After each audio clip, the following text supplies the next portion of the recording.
Morning. My name is David Rim, and my co-moderator is Hannah Linden, and we'll be moderating the first session, General Session 2, this morning.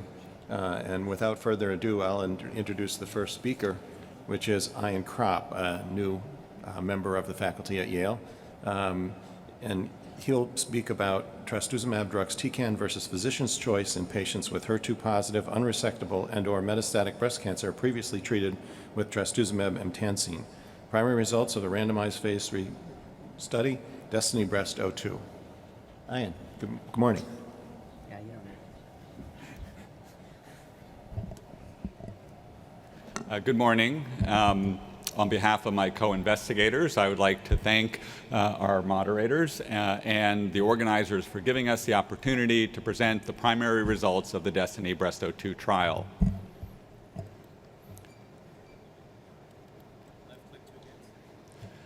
These are my disclosures. So because we will be talking about trastuzumab deruxtecan, or TDXD, in multiple presentations this morning, I wanted to review some of its basic characteristics.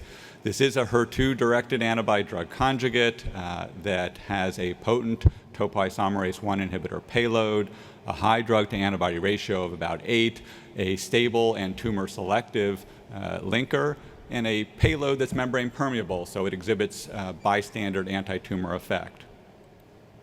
To best understand how we should be using TDXD in our treatment algorithm, it's worth going back and reviewing the evolution of therapy for this subtype of breast cancer.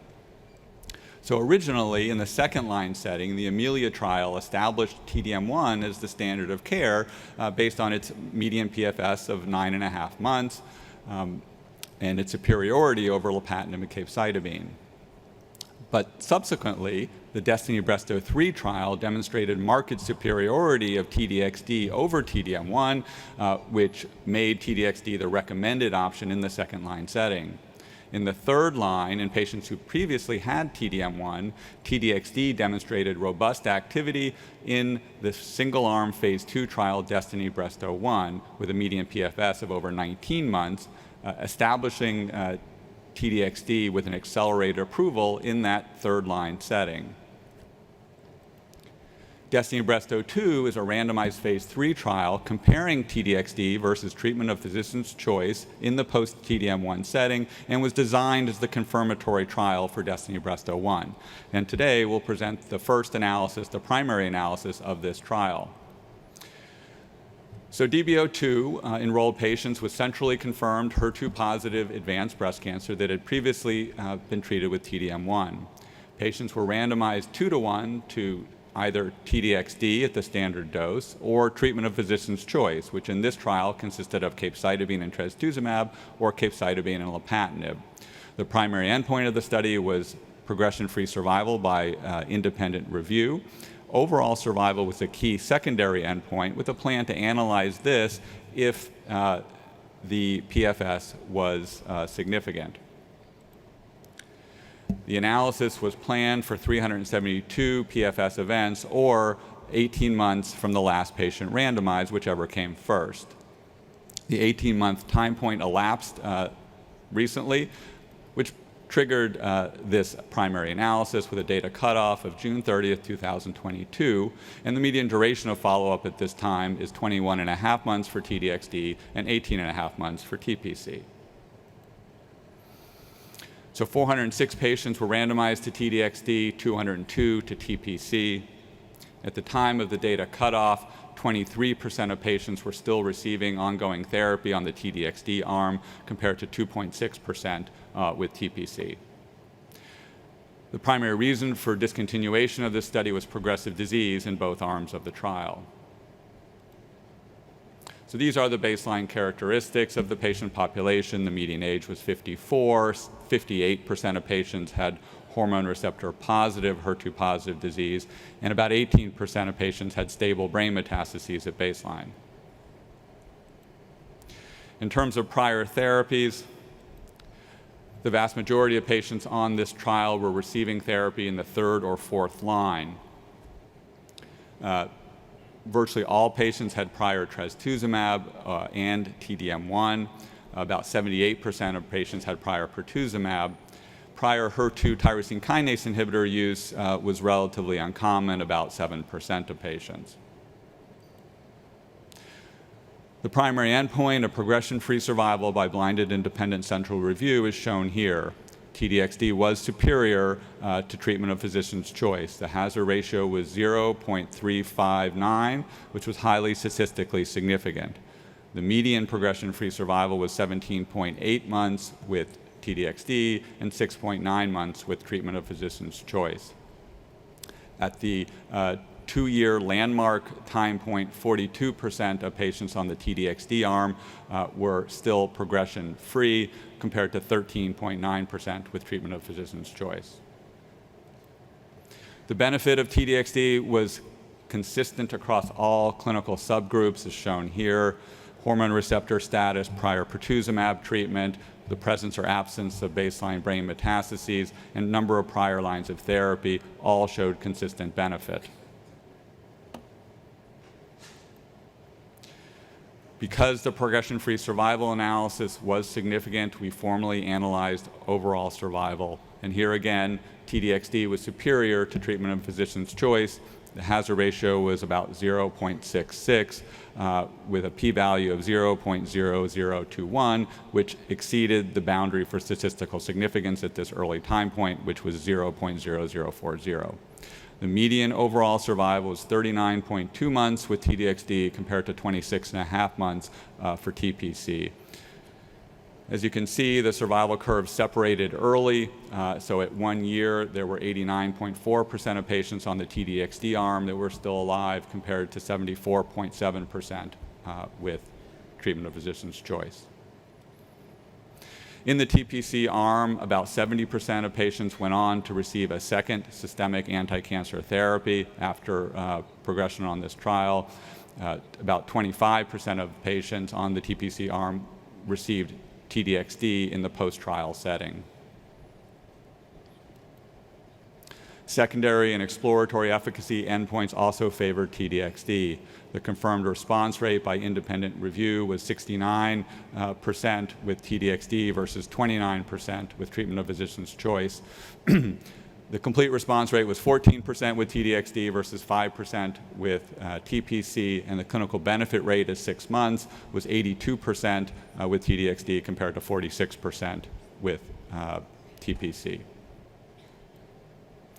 Turning to the safety summary, the rate of serious adverse events was similar in both arms of the trial, despite the fact that the median treatment duration was over 11 months with T-DXd compared to 4.5 months for TPC. Rate of drug discontinuation due to drug-related adverse events was higher with T-DXd, 14.4% versus 5% with TPC. Rate of dose reductions was higher with TPC, over 45% compared to 25% with T-DXd. The most common reason for drug discontinuation was pneumonitis or ILD with the T-DXd arm. The adverse event profile of T-DXd in this study was very consistent with what we've seen in other T-DXd trials. Nausea and vomiting were the most common adverse events, and these were almost all low grade. Any degree alopecia happened in about 37% of patients with T-DXd. The most common adverse events seen in the TPC arm were nausea, diarrhea, and palmar-plantar erythrodysesthesia. Hematologic toxicity was relatively uncommon in both arms. We know that trastuzumab deruxtecan has the potential for a serious adverse event of ILD or interstitial lung disease.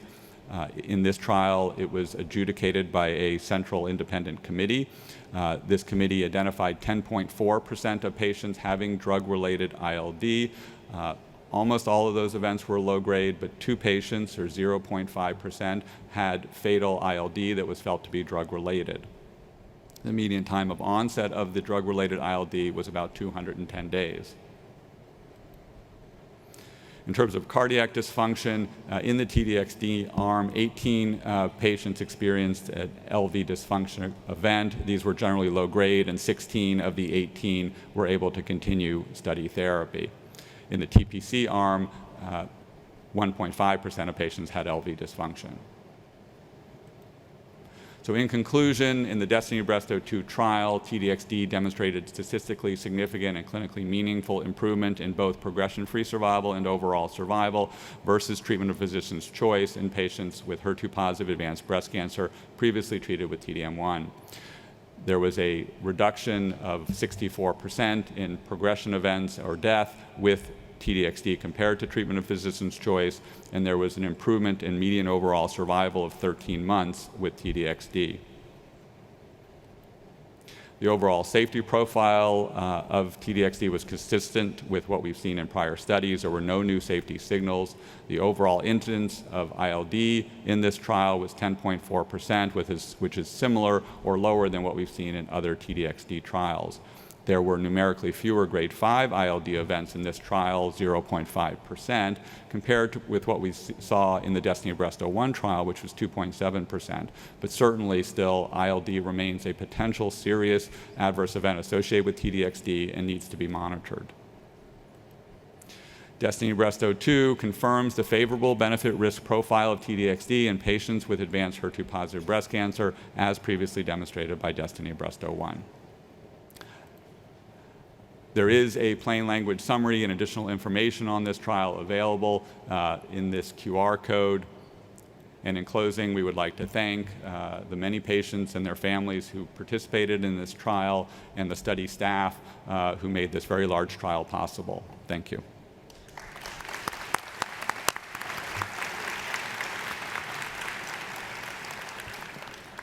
Thank you, Dr. Krop. We now have about 4 minutes left for questions, if there are any questions.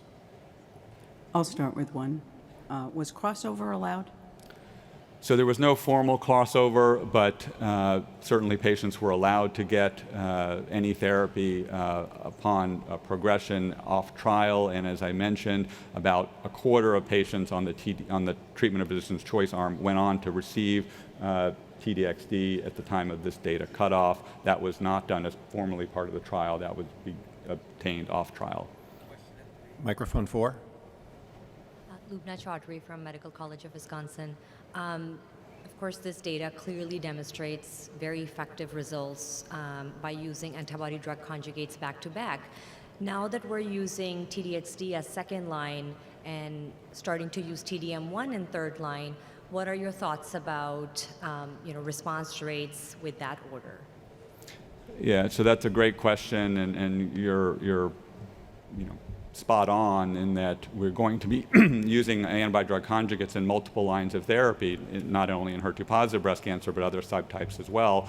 And how that's going to affect the subsequent line of therapy, I think, is really unclear. We have very little data. This is actually the first trial to show efficacy of one antibody-drug conjugate after a previous antibody-drug conjugate. But how now that TDXD is going to be used in the second line, how that's going to affect TDM1 after that, we really have no data that I know about. I think hopefully with the DB03 data set, where there will be a significant number of patients who receive TDM1 after the patients on the TDXD arm, they'll be able to learn something from that. But I do think we as a field need to study this definitively to get a sense of this. Part of the problem is we don't know how how tumors become resistant to antibody-drug conjugates, and that certainly will inform that question, but there's clearly a lot of research that needs to be done. Microphone number 3. Giuseppe Curigliano from European Institute of Oncology.